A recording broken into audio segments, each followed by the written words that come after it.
Hello, BlueBrixx fans! It's me, Ross. And I'm Joe. And I have no idea about Star Trek. Especially since this is Stargate. Okay, Mom is not. Nein! Komm! Doch! Ja, komm! Okay, well, this is Stargate. I'm so sorry, and I have no idea about Stargate, even less about Star Trek, because I originally thought this guy was Professor X from X-Men. Obviously because there's an accent. There's an X there, and he's bald, and he's reading a book. He's not in a wheelchair, but you get me. No. And I have no idea who these three green-haired freaks are either.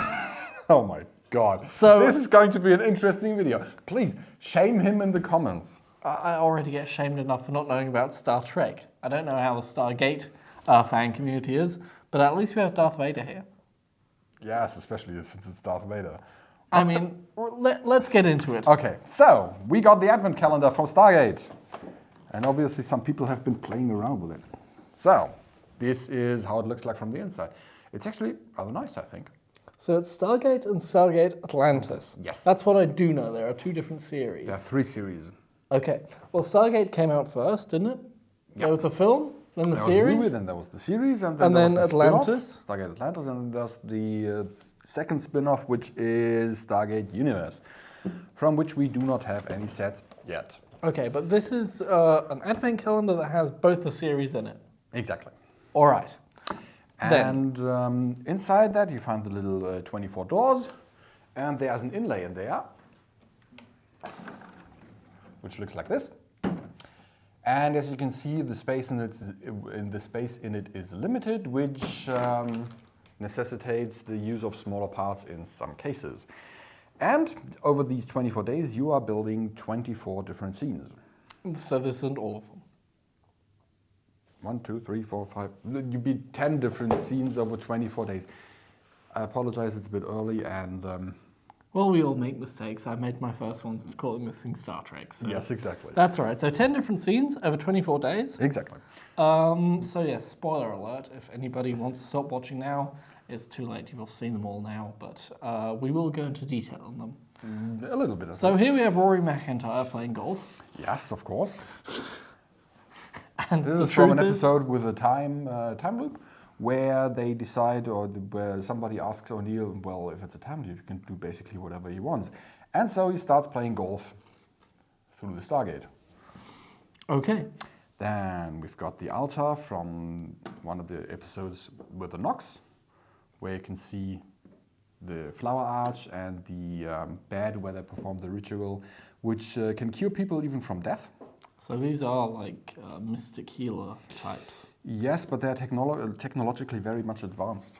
Okay. Which is, they're also one of the 4 races. This one is from one of the my favorite episodes, which shows the basically the people go through the Stargate and they find out that somebody has been sent over before and he's been living on that planet for 40 years and he hasn't been able to get back. And in this on this planet, there was a usually meeting room between the 4 great races of the galaxy, which is the Asgard, the Nox, the Furlings, and the Ancients. This one is the Nox, by the way. And so they find basically it used to be a meeting place and space where they could discuss this. And here you've got the interface, which is basically the Rosetta Stone for a universal language based on the elements. You know what it looks like? It looks like a cheap version of the TARDIS from Doctor Who. Look. And the TARDIS looks like a cheap version of a telephone box. Which one was first? Come on, this is the first. Doctor Who came way before Stargate. Doctor Who came way before the television, by the looks of it. Fair enough, fair enough. But of course you have to mention here, these are prints, aren't they? Oh yes. So, no stickers in the set. This is a very cool, lots of these things are printed. Of course, here you've got the entire walls, which is like the Rosetta Stone with different languages. And here, let's go into this one that's also printed, which has Professor X on it, or Martin Lloyd. Martin Lloyd. This series. Okay, with the X for Martin Lloyd. And of course here there are also printed pieces around the pink Stargate. And the book inside is also printed as well. There's everything printed in here. And these prints, especially these ones here, are exactly as they are on the show. So Dirk, who made an awesome job doing and designing these prints, made especially sure, with a lot of swearing and complaining, that everything was as accurate as possible, because Niklas, who is the theme lead for Stargate, was Adamant about it. adamant being correct. about it.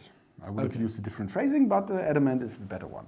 Here you've got Daniel and Anubis. So Rey and Kylo Ren in Star Wars 8 is what it looks like to me. I feel sorry for you. I also for not really- knowing this and for having watched Star Wars 8. Do you want to make it worse? I think Star Wars 8 is probably one of the better Star Wars films of all 9 of them. I'm really excited about the comments on this one. Well, he's going to read them. Please feel free to comment in and chastise him for his taste in, well, Any science film? fiction series and Star Wars movies. And, Fair enough. terrible. All right. Then you've got O'Neill and the bomb from the memorable episode where they try to blow up an asteroid just to discover that, well, you shouldn't do it because the asteroid, it's basically a trap. And we even included the grill tile to... Disarm it? No, not to disarm it, to show the yellow wires, which is important in the episode. You've got Shepard and Dr. Carson Beckett in the ancient control chair in Antarctica. Okay, well, let's see. What I like about all this, seriously, come on, this guy. Yeah. I saw the hair, and now I've seen his face. Tell me he doesn't look like David Schwimmer, Ross from Friends. I've never seen Friends. Okay, because he really looks like Ross from Friends in an older version. And there's an even older version of him there. Here. No, there. Ah, okay. Okay, so this is obviously also all printed, as you can see here. And, I mean, there are so many prints, and what we haven't really gotten into are the minifigures. Yes. Because how many are there in total? 15. 15 minifigures, all from Stargate. Now that is pretty impressive. That it is. But now you said this is the old version of him. Yeah. This is from one of the more memorable episodes where one of my favorite antagonists from the series comes up, which is Todd. Todd. The bad guy is called Todd. No, he calls the bad guy Todd because he refuses to give him a language, to give him a name, and he insists you can't pronounce my name, and so he decides to call him Todd. Is it also a comedy series then? No, it's not. But there are some funny moments. There are definitely some funny moments. Okay, so this is young Shepard. Shepard and old Shepard. Exactly. Okay, and then this is the prison, I would assume. if you've got Where the they bars meet. here. And then he's chatting to Todd. Exactly, which is how they meet. Ah, okay. So let's replace him back onto his chair on the Ancients. The Ancients ship we've done. Yeah. And I quite enjoyed that. So check out that video on the Ancients ship. What's this? This one is Oberod, one of the adversaries from from Stargate Atlantis, and he's standing in front of a panel where there is a ZPM, energy module, and of course also a printed computer screen. Okay. Also, I mean, I like the way that all these characters, now not that I've seen the series, but they all look very, very good because they all have their distinctive features. That they do. Now, anybody who's probably watched the series will immediately recognize it. At least we hope so. But there are some limitations. I mean, for this one is from the Stargate Atlantis, the cliffhanger between the first and the second seasons. Now, that This also is a- looks like a TARDIS. I'm just going to ignore that. This is basically one of the grounding stations from Atlantis, and of course, in front of it, you've got Kolya. And there you can see the limitations that minifigure design has, because the actor has a rather elongated face, which is difficult to translate onto a print on a minifigure head, because as you can see, the head is rather round, and we try to capture that by making these lines from his face, so that it does have some resemblance. But even if you do not recognize the face, which I think is actually not too bad, you can recognize the uniform. And you'll recognize it from the scene that it's in.